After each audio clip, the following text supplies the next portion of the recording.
Israel മന്ത്രി യുഎഇയിൽ രഹസ്യ സന്ദർശനം നടത്തി. ചില കരാർ വ്യവസ്ഥയുമായിട്ട് ബന്ധപ്പെട്ട കാര്യത്തിന് പൂർണ്ണത ഉണ്ടാക്കുകയും ചെയ്തിട്ടുണ്ട് എന്നാണ് അറിയാൻ സാധിക്കുന്നത്. എന്നാൽ ഇതൊരു കൊലച്ചതിയാണോ ഇപ്പോൾ ഇസ്രായേൽ ചെയ്തത് എന്ന തരത്തിലുള്ള അഭിപ്രായങ്ങളും ഇതിനോടനുബന്ധിച്ച് തന്നെ പുറത്തു വരുന്നു. കഴിഞ്ഞ ദിവസമാണ് ഇസ്രായേലിൻ്റെ വിദേശകാര്യ മന്ത്രി ഗിദയോൺ സാർ രഹസ്യമായ രീതിയിൽ യുഎഇ സന്ദർശനം നടത്തിയത്. അങ്ങനെ തന്നെ അത് സൂക്ഷിക്കണം എന്നായിരുന്നു ഉദ്ദേശിച്ചിരുന്നത്. പക്ഷേ അത് പുറത്തായി. പിന്നീട് അതിനെക്കുറിച്ച് ചില വിശദീകരണങ്ങളൊക്കെ നൽകേണ്ട ഒരു സാഹചര്യങ്ങൾ ഉണ്ടാവുകയും ചെയ്തു. നെതന്യാഹുവിൻ്റെ വിശ്വസ്തനാണ് ഗിദയോൺ സാർ എന്ന് പറയുന്ന ആൾ. അദ്ദേഹം ഇസ്രായേലിൻ്റെ വിദേശകാര്യ മന്ത്രിയാണ്. പല ഘട്ടങ്ങളിലായി നയതന്ത്ര ബന്ധത്തിലൊക്കെ ഏർപ്പെട്ട കക്ഷിയാണ്. അങ്ങനെ അദ്ദേഹത്തെ പ്രത്യേക ദൂതനായിട്ട് ഇസ്രായേലിൻ്റെ പ്രധാനമന്ത്രി യുഎഇയിലേക്ക് അയച്ചു എന്ന പരാമർശം കാണാൻ വേണ്ടി സാധിക്കുന്നുണ്ട്. വെടിനിർത്തൽ ചർച്ചയുമായി ബന്ധപ്പെട്ട കാര്യത്തെക്കുറിച്ച് സുപ്രധാനമായിരിക്കുന്ന ചില തീരുമാനങ്ങൾ എടുക്കാൻ വേണ്ടിയിട്ടാണ് എത്തിയത് എന്ന് ചില അറേബ്യൻ മീഡിയകളൊക്കെ റിപ്പോർട്ട് ചെയ്യുന്നു. അതിനോടനുബന്ധിച്ച് പറയുന്ന കാര്യങ്ങൾ ഇങ്ങനെയാണ്: യുദ്ധാനന്തരമുള്ള രാഷ്ട്രങ്ങളുടെ ബന്ധം സജീവമാവാൻ വേണ്ടിയിട്ടുള്ള അഡ്വാൻസ് ആയിട്ടുള്ള ഒരു സന്ദർശനം, അതോടൊപ്പം നയതന്ത്ര ബന്ധം പുനഃസ്ഥാപിക്കുക. ഇപ്പോൾ തകിടം മറിഞ്ഞിരിക്കുന്ന ഒരു സാഹചര്യമാണ്. അത് എന്ത് ചെയ്യണം? പുനഃസ്ഥാപിക്കണം. അബ്രഹാം അക്കോർഡുമായിട്ട് ബന്ധപ്പെട്ട കാര്യത്തിന് കുറച്ചുകൂടി ഒരു പൂർണ്ണത ഉണ്ടാക്കണം. പിന്നെ ഏറ്റവും അവസാനം പറയുന്നത് ഫ്രീ ട്രേഡ് എഗ്രിമെൻ്റ് ഉണ്ടാക്കുക എന്നുള്ളതാണ്. ഈ ആവശ്യങ്ങളെല്ലാമാണ് യഥാർത്ഥത്തിൽ ഗിദയോൺ ഉദ്ദേശിക്കുന്നത്. അല്ലെങ്കിൽ ഗിദയോൺ ഈ ഒരു കാര്യത്തിന് വേണ്ടിയിട്ടാണ് ഇസ്രായേലിലെ പ്രധാനമന്ത്രി നെതന്യാഹു യുഎഇയിലേക്ക് സന്ദർശനത്തിന് വിട്ടത് എന്ന് പറയുന്നു. അതിൽ പ്രധാനമായിരിക്കുന്ന കാര്യങ്ങളൊന്ന് യുദ്ധാനന്തരമുള്ള രാഷ്ട്രങ്ങളുടെ ബന്ധം എന്ന് പറയുന്ന സമയത്ത് ഇപ്പോൾ ഇസ്രായേലും പലസ്തീനും നടക്കുന്ന യുദ്ധവുമായി ബന്ധപ്പെട്ട വിഷയത്തിന് ഏറെക്കുറെ ഒരു ശാന്തതയോ ഒരു സമാധാനമോ ഉണ്ടാവാൻ സാധ്യതയുണ്ട് എന്ന് ഒരു വിലയിരുത്തൽ ഇതിനോടനുബന്ധിച്ച് ഉണ്ടാവുന്നുണ്ട്. അതിൻ്റെ കാര്യം അവർ പറയുന്ന യുദ്ധാനന്തരമുള്ള രാഷ്ട്രങ്ങളുടെ ബന്ധവുമായി ബന്ധപ്പെട്ട് യുഎഇ ഇസ്രായേൽ തമ്മിലുള്ള ബന്ധത്തെക്കുറിച്ച് അതിനൊരു ക്രോഡീകരണം ഉണ്ടാക്കുക, ദൃഢത ഉണ്ടാക്കുക തങ്ങളുടെ ലക്ഷ്യമാണ്. പിന്നീട് അബ്രഹാം അക്കോർഡ് ഇപ്പോൾ യഥാർത്ഥത്തിൽ നിശ്ചലമായി കിടക്കുകയാണ്. യുദ്ധരാഷ്ട്ര ഫോർമുലയോട് കൂടി മാത്രമേ അത് അംഗീകരിക്കൂ എന്നുള്ള സൗദി അറേബ്യ പറഞ്ഞതോടുകൂടി അതൊരു നീക്കുപോക്കുകളില്ലാത്തൊരു സാഹചര്യം നിലനിൽക്കുന്നു. അത് ഒന്നും കൂടി പൊടി തട്ടിയെടുക്കുക എന്നുള്ളതാണ്. അവസാനത്തതാണ് ഫ്രീ ട്രേഡ് എഗ്രിമെൻ്റ് എന്ന് പറയുന്നത്. ഇതാണ് ഒരു കൊലച്ചതിയാണോ എന്നുള്ള രീതിയിലേക്ക് കാര്യങ്ങൾ പോകുന്നത്. എന്താണ് ഫ്രീ ട്രേഡ് എഗ്രിമെൻ്റ് എന്നുള്ള കാര്യം നമുക്ക് പരിശോധിക്കേണ്ടതുണ്ട്. പരസ്പരം അങ്ങോട്ടും ഇങ്ങോട്ടും കയറ്റുമതി ഇറക്കുമതിയുമായിട്ട് ബന്ധപ്പെട്ട കാര്യത്തിൽ നികുതിയില്ലാത്ത ഒരു സംവിധാനം സൃഷ്ടിക്കുക എന്നതാണ് ഉദ്ദേശിക്കുന്നത്. ഇത് ഭയങ്കര തന്ത്രപരമായ രീതിയിലുള്ള ഇസ്രായേലിൻ്റെ ഇടപെടലാണ് എന്ന് നമുക്ക് മനസ്സിലാക്കാൻ വേണ്ടി പറ്റും.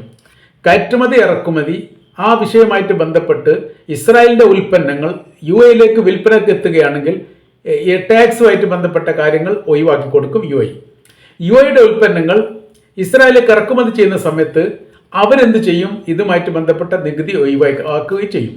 അപ്പോൾ ഇതിലെന്താണ് വരുന്നത്? ഫ്രീ ട്രേഡ് എഗ്രിമെൻ്റ്, ആ ഒരു കരാർ പത്രം ഒപ്പുവെക്കുക. ഇപ്പോൾ രാജ്യങ്ങൾ തമ്മിൽ കരാർ പത്രം ഒപ്പുവെക്കുക എന്ന് പറയുന്ന സമയത്ത് ചിലപ്പോൾ 50 വർഷം 100 വർഷത്തേക്കൊക്കെ നീട്ടിയിട്ടാണ് ഈ കരാർ പത്രങ്ങളൊക്കെ ഉണ്ടാവുക. അത് ഭാവിയിൽ വലിയ രീതിയിലുള്ള വിഷയങ്ങളുണ്ടാവും.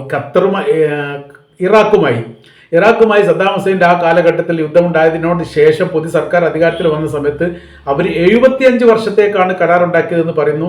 പിന്നീട് അതിലെ വർഷങ്ങൾ കുറച്ച് പ്രശ്നങ്ങളുണ്ടായ സമയത്ത് കുറച്ചതാണ്. അപ്പോൾ എല്ലാ സമയത്തും കരാർ പത്രങ്ങൾ 100 വർഷത്തേക്കൊക്കെയാണ് യൂറോപ്യൻ രാജ്യങ്ങൾ ഉണ്ടാക്കുക. അവരുടെ ബുദ്ധിപരമായിരിക്കുന്ന ഒരു നീക്കം അല്ലെങ്കിൽ അങ്ങനത്തെ ഒരു കരാറാണ് അവരുണ്ടാക്കുക. രണ്ടാം ലോക യുദ്ധത്തിന് ശേഷം ജപ്പാനുമായിട്ട് ഭൂമി സംബന്ധമായിരിക്കുന്ന ഒരു കരാർ വ്യവസ്ഥ 99 വർഷത്തേക്കാണ് എന്നാണ് പറയുന്നത്.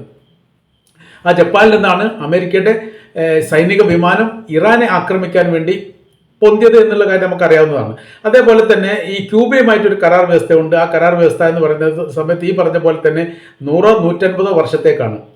ക്യൂബ എന്ന് പറഞ്ഞ രാജ്യത്തിൻ്റെ അകത്ത് അമേരിക്കയ്ക്ക് മിലിറ്ററി ഫോഴ്സും അതുമായിട്ട് ബന്ധപ്പെട്ട കാര്യങ്ങൾ പ്രവർത്തിക്കാൻ വേണ്ടിയിട്ട് അന്നുണ്ടാക്കിയ കരാർ വ്യവസ്ഥയിൽ വർഷം ഒരുപാട്, അതായത് ഒരു 10 തലമുറ കഴിഞ്ഞാലും അവസാനിക്കാത്ത രീതിയിലാണ് ഒരു കരാർ ഉണ്ടാക്കുക. അവിടെയായിരുന്നു ഈ പറയപ്പെട്ട ക്യൂബ എന്ന് പറയുന്ന രാജ്യത്തിൻ്റെ മധ്യേ ഉള്ള ഈ അമേരിക്കയുടെ കൈവശത്തിലുള്ള പ്രദേശത്തിലായിരുന്നു ഗോണ്ടനാമോ ജയിൽ അമേരിക്ക സ്ഥാപിച്ചിരുന്നത്. അത് ക്യൂബൻ്റെ സമ്പത്തൊന്നും ആവശ്യമില്ല, അവരുടെ ഭൂപ്രദേശമാണ് എന്നാണ് അതിൻ്റെ സാരം. അപ്പോൾ സമാനമായിരിക്കുന്ന രീതിയിലാണ് ഈ ഫ്രീ ട്രേഡ് എഗ്രിമെൻ്റ് എന്താണെന്ന് നോക്കാം.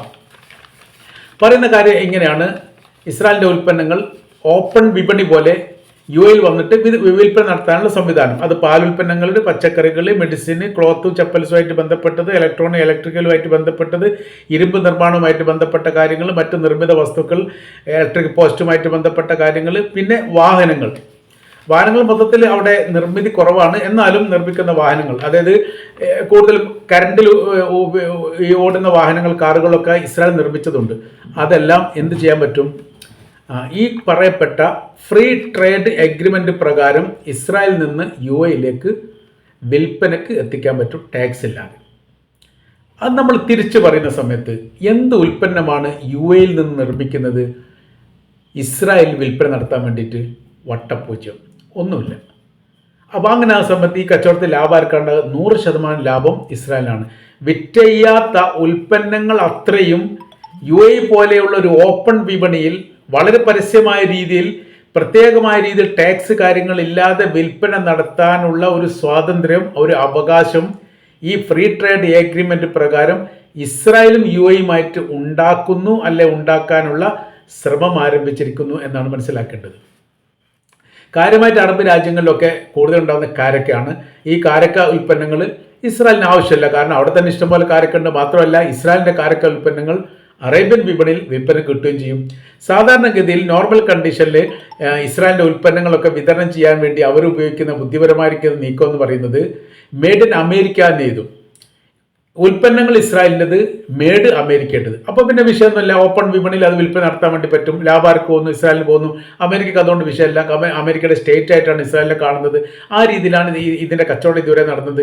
ഇനി മെയ്ഡ് ഇൻ ഇസ്രായേൽ എന്ന് പറഞ്ഞുകൊണ്ട് പ്രൊഡക്റ്റുകൾ, നിർമ്മാണ വസ്തുക്കളൊക്കെ വിൽപ്പന നടത്താനുള്ള ഒരു അവകാശം ഈ കരാർ പ്രകാരം നിലനിൽക്കുന്നു എന്നുള്ളതാണ്. അതുകൊണ്ട് തന്നെ ചില മീഡിയകൾ ഈ വിഷയത്തെക്കുറിച്ച് പറയുന്നത് ഇതൊരു കൊലച്ചതിയാണോ എന്നുള്ളതാണ്. ഇവിടെ മാത്രം ഇത് അവസാനിക്കുന്നില്ല. പെട്രോൾ ഉൽപ്പന്നങ്ങളുടെ ഇറക്കുമതിയുമായിട്ട് ബന്ധപ്പെട്ട് അതിന് തീരോറ ടാക്സുമായിട്ട് ബന്ധപ്പെട്ട കാര്യങ്ങൾ ഇല്ലാതാവും. പെട്രോൾ ഉൽപ്പന്നങ്ങൾ UAE നിന്ന് ഇസ്രായേലിന് ഒരു പക്ഷേ കൊടുക്കാൻ സാധ്യതയുണ്ട്. അതിന് ടാക്സ് ആയിട്ട് നീക്കം ചെയ്യും. അതിൽ ഈ പറയപ്പെട്ട എന്തുണ്ടാവും? ട്രേഡ് എഗ്രിമെൻ്റ് ഉണ്ടാവും. പിന്നെ അടുത്ത ഘട്ടം എന്ന് പറയുന്നത്, അടുത്ത ഘട്ടത്തെക്കുറിച്ചുള്ള പൂർണ്ണത വിവരങ്ങളൊന്നും ഇതിൽ പറയുന്നില്ല. അടുത്ത ഘട്ടം എന്ന് പറയുന്നത് അമേരിക്കയുമായിട്ട് UAE-യും സൗദി അറേബ്യയും ഖത്തറൊക്കെ ഉണ്ടാക്കിയ കരാർ പ്രകാരം അവരുടെ രാജ്യത്തെ ബാങ്കിൽ പണം ഡെപ്പോസിറ്റ് ചെയ്യുന്നതുമായിട്ട് ബന്ധപ്പെട്ട ഒരു കരാർ വ്യവസ്ഥ അതിനിടയിൽ വന്നിരുന്നു.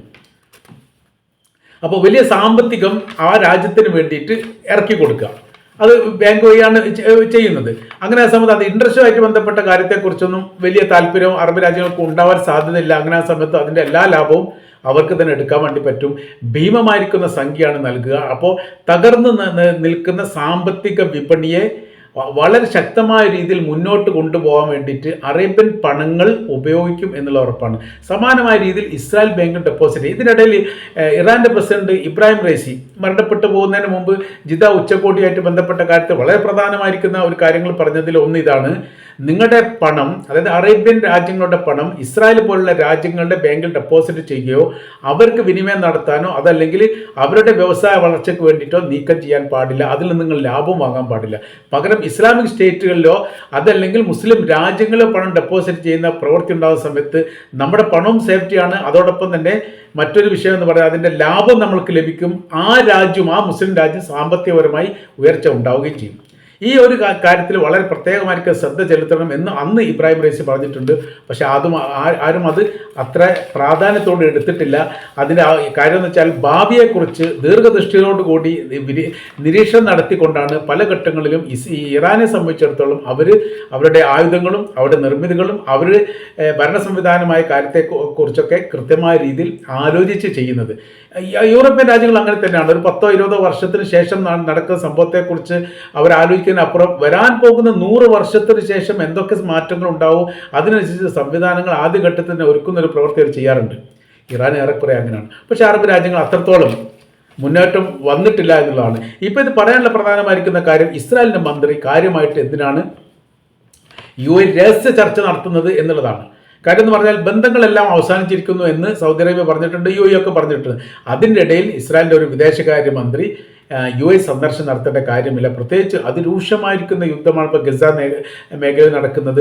ഈ ഫലസ്തീനികൾ മരിക്കാത്തൊരു ദിവസം പോലും റിപ്പോർട്ട് ചെയ്യുന്നില്ല.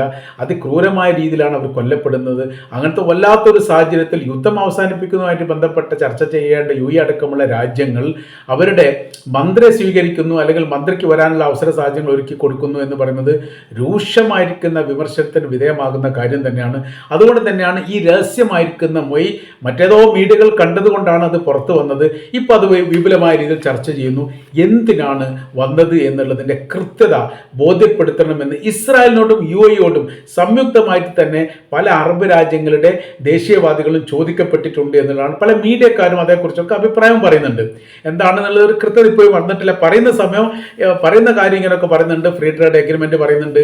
യുദ്ധാനന്തരമുള്ള വിഷയത്തെക്കുറിച്ച് സംസാരിക്കുന്ന സമയത്ത് അവർ ചോദിക്കുന്ന ഈ കാര്യം ഇങ്ങനെയാണ്: യുദ്ധാനന്തരം നടക്കേണ്ട ട്രേഡുമായിട്ട് ബന്ധപ്പെട്ടോ നയതന്ത്ര ബന്ധവുമായിട്ട് ബന്ധപ്പെട്ട വിഷയങ്ങളൊക്കെ യുദ്ധത്തിന് ശേഷമാണ് ചർച്ച ചെയ്യേണ്ടത്, ഇപ്പോഴല്ല.